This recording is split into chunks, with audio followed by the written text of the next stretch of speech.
ಬಿಜೆಪಿಲಿ ನೀವು ಒಬ್ಬರೇ ಅಲ್ವಲ್ಲ ಸರ್, ತುಂಬಾ ಜನ ಲಿಂಗಾಯತರು ಕ್ಯಾಂಡಿಡೇಟ್ಗಳಿದ್ರು, ಯಾಕೆ ನಿಮ್ಮನ್ನೇ ಟಾರ್ಗೆಟ್ ಮಾಡಿದ್ರು? ಯಡಿಯೂರಪ್ಪ ಎಲ್ಲಾನು ಟಾರ್ಗೆಟ್ ಪ್ರಶ್ನೆ ಎಲ್ಲಾನು ಟಾರ್ಗೆಟ್ ಮಾಡ್ಯಾರಿ. BB ಶಿವಪ್ಪನವ್ರನ್ನ ಏನು ಮಾಡಿದ್ರು, ಜಗದೀಶ್ ಶೆಟ್ಟರ್ನ ಏನು ಮಾಡಿದ್ರು, ಬಸವರಾಜ ಬೊಮ್ಮಾಯಿನ ಏನು ಮಾಡಿದ್ರು? ಅಂದ್ರೆ ಲಿಂಗಾಯತರ ಲೀಡರ್ನೆಲ್ಲ ಡೆಲ್ಲಿ ಕಳಿಸಿ ಮಗನಿಲ್ ಸೇಫ್ ಮಾಡಿದ್ರಾ? ವಿಜಯೇಂದ್ರ ಅವರು ಸೇಫ್ ಆಗಿದ್ದೆ ಎಲ್ಲ MP ಟಿಕೆಟ್ ಕೊಡ್ಸಿದ್ರು ಪಾಪ ಇವ್ರು ಡೆಲ್ಲಿಗೆ ಹೋಗಿ ಅಂತ. ಡೆಲ್ಲಿ ಹೋಗಿ. ಈಗ ಅವರೆಲ್ಲ ಡೆಲ್ಲಿಗೆ ಹೋದ್ರೆಲ್ಲ ನಿಮ್ಗೇನಾದ್ರು ಆಫರ್ ಬಂದಿತ್ತಾ? ಸುಮ್ಮನಿರಪ್ಪ ನೀನು. ಇಲ್ಲ ರೀ, ನನಗೆ ಆಫರ್ ಬಂದಿದ್ದು ಅಗರ್ವಾಲ್ ಅತೇನು ಇನ್ಚಾರ್ಜ್ ಇದ್ರಲ್ರಿ. ನಾನು ರಮೇಶ್ ಜಾರಕಿಹೊಳಿ ಅವ್ರ ಮಗನ ಮದುವೆಗೆ ಹೋಗಿ ಕೋಲ್ಹಾಪುರಕ್ಕೆ, ಬೆಂಗಳೂರಿನ ಕೋಲ್ಹಾಪುರ ಫ್ಲೈಟಿಗೆ ಹೋಗಿ ಇಳಿದೆ. ಪ್ಲೀಸ್ ಕಾಲ್ ಮೀ ಅಂತೇಳಿ ಡಾಕ್ಟರ್ ರಾಧಾಮೋಹನ್ ಅಗರ್ವಾಲ್ ಅವ್ರದ್ದು ಮೆಸೇಜ್ ಇತ್ತು. ನಾವು ಫೋನ್ ಮಾಡಿದೆ. ಮಾಡಿದ ಕೂಡಲೇ ಏನು ಹೇಳಿದ್ರು ರಾಧಾಮೋಹನ್ ಅಗರ್ವಾಲ, ನೀವು ಬೆಳಗಾವಿ ಲೋಕಸಭೆಗೆ ನಿಲ್ಲಬೇಕು ಅಥವಾ ಬಾಗಲಕೋಟೆ ನೀವು, ಅದು ನಾನು ಒಬ್ಬ ಟಾರ್ಗೆಟ್ ಇದ್ದೆ ರೀ ವಿಜೇಂದ್ರನ ಲೆಕ್ಕದಲ್ಲಿ.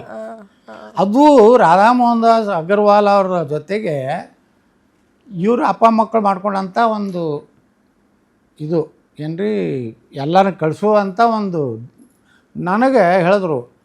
ಎಲ್ಲಿವರೆಗೆ ಆಶ್ವಾಸನೆ ಕೊಟ್ಟರು ನನಗಂದರೆ, ನಿಮ್ಗೆ ಬೆಳಗಾವಿ ಟಿಕೆಟ್ ಕೊಡ್ತೀವಿ, ಆಯ್ಕೆ ಆದಮೇಲೆ ಕ್ಯಾಬಿನೆಟ್ ದರ್ಜೆ ಮಂತ್ರಿ ಮಾಡ್ತೀವಿ ಕೇಂದ್ರದಲ್ಲಿ. ಇದು ರಾಧಾಮೋಹನ್ ದಾಸ್ ಅಗರ್ವಾಲ ಹೇಳಿದ್ದು.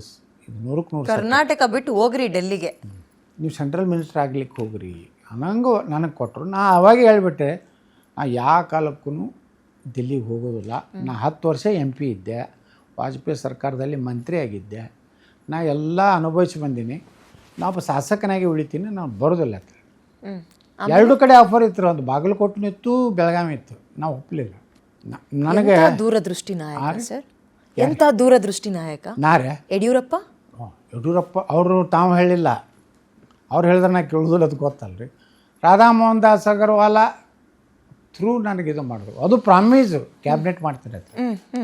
ನಾ ಹೋಗಲಿಲ್ಲ ರೀ. ನಾ MLAದಾಗೆ ತೃಪ್ತದಿನ ಅಂತೇಳಿ ಇಲ್ಲಿ ಹೋದೆ. ಮುಂದಕ್ಕೆ ಹೆಂಗೆ ಸರ್, ಹೊಸ ಪಕ್ಷ ಏನಾದ್ರು ಕಟ್ತೀರಾ? ನೋಡ್ತೀನಿ. ಈಗ ನಾನು ಹೇಳಿಲ್ಲ, ನವಂಬರ್ವರೆಗೆ ಎಲ್ಲ ಕಡೆ ಇನ್ನು ಅಡ್ಡಾಡ್ತೀನಿ. ನಾಳೆ ಗಣೇಶ ಚತುರ್ಥಿ ಬರ್ತದೆ, ಇಡೀ ರಾಜ್ಯ ಸುತ್ತೀನಿ. ಹಿಂದೂ ಕಾರ್ಯಕರ್ತರು ಏನು ಒಂದು ಜನರ ಭಾವನೆ ನೋಡ್ರಿ. ನಾನು ಸಾಮಾನ್ಯವಾಗಿ ಎಲ್ಲ ಹೋಟೆಲ್ದಲ್ಲಿ ಅಲ್ಲಿ ಇಲ್ಲಿ ಊಟ ಮಾಡ್ತೀನಿ. ಬೆಂಗಳೂರಿಗೆ ಬರಬೇಕಾದ್ರೆ ಎಲ್ಲಿ ಹೋದ್ರೂ ಸಹಿತ, ಅದು ಮೈಸೂರಿನಿಂದ ಹಿಡಿದು ಬೀದರ್ವರೆಗೆ ಎಲ್ಲೇ ಹೋದರೂ ಜನರದ್ದು ಒಂದಿದೆ, ನೀವು ಒಂದು ಮುಖ್ಯಮಂತ್ರಿ ಆಗಬೇಕು. ಇದು ಜನಸಾಮಾನ್ಯ ಅವ್ರು ಎಂದೂ ರಾಜಕಾರಣನೂ ಗೊತ್ತಿಲ್ಲ ಪಾಪ. ವಯೋವೃದ್ಧರು ಇರ್ತಾರೆ, ಬಂದು ಹೇಳ್ತಾರೆ ಹೋಟೆಲ್ನಾಗ ಕೂತಾಗ, ನೀವು ಎತ್ನಾಡ್ರಲ್ವ ತಾವು ಭಾಳ ಚೆನ್ನಾಗಿ ಮಾತಾಡ್ತೀರಿ, ಕಾಂಪ್ರಮೈಸ್ ಆಗಬೇಡಿ, ನೀವು ಮುಖ್ಯಮಂತ್ರಿ ಆಗ್ತೀರಿ. ಈ ರೀತಿ ಒಂದು ಜನರು ಪಾಪ ಅವ್ರ ಬಾಯಿಯಲ್ಲಿ ಏನಿರ್ತದಲ್ಲ ಅದು ಸತ್ಯ ಆಗ್ತದೆ. ಯಡಿಯೂರಪ್ಪ ಒಮ್ಮೆಲೆ ಒಮ್ಮೆ ಮುಖ್ಯಮಂತ್ರಿ ಆಗ್ತಂತ ಎಷ್ಟೋ ಜನ ಅಂದಿದ್ದಕ್ಕೆ ಮುಖ್ಯಮಂತ್ರಿ ಆಗ. ಯತ್ನಾಳವರು ಮುಖ್ಯಮಂತ್ರಿ ಆದರೆ ಮುಸ್ಲಿಮರಿಗೆ ಉಳಿಗಾಲ ಇಲ್ವಾ ಕರ್ನಾಟಕದಲ್ಲಿ? ಉಳಿಗಾಲ ಇಲ್ಲ ಅನ್ನೋಂಥದ್ದು ಇನ್ನಿಲ್ರಿ. ಏನು ಉತ್ತರ ಪ್ರದೇಶನಾಗ ಯೋಗಿ ಆದಿತ್ಯನಾಥ್ ಏನಾರ ಉತ್ತರ ಪ್ರದೇಶದ ಯೋಗಿ ಆದಿತ್ಯನಾಥ್, ರಾಜ್ಯದಲ್ಲಿ ಯತ್ನಾಳ್ ಅಂತ ಇಲ್ಲ. ಅಂದ್ರೆ ನಾನು ಅವರಷ್ಟು ಎತ್ತರದ ವ್ಯಕ್ತಿ ಅಲ್ಲ. ಆ ಮಾದರಿಯಲ್ಲಿ ರಾಜ್ಯದಲ್ಲಿ ಅಧಿಕಾರ ಮಾಡಬೇಕು. ನನಗೆ ಭ್ರಷ್ಟಾಚಾರ ಮಾಡುವಂಥ ಆಸೆ ಇಲ್ಲ, ಲೂಟಿ ಮಾಡಬೇಕು ಅನ್ನೋಂಥ ಆಸೆ ಇಲ್ಲ.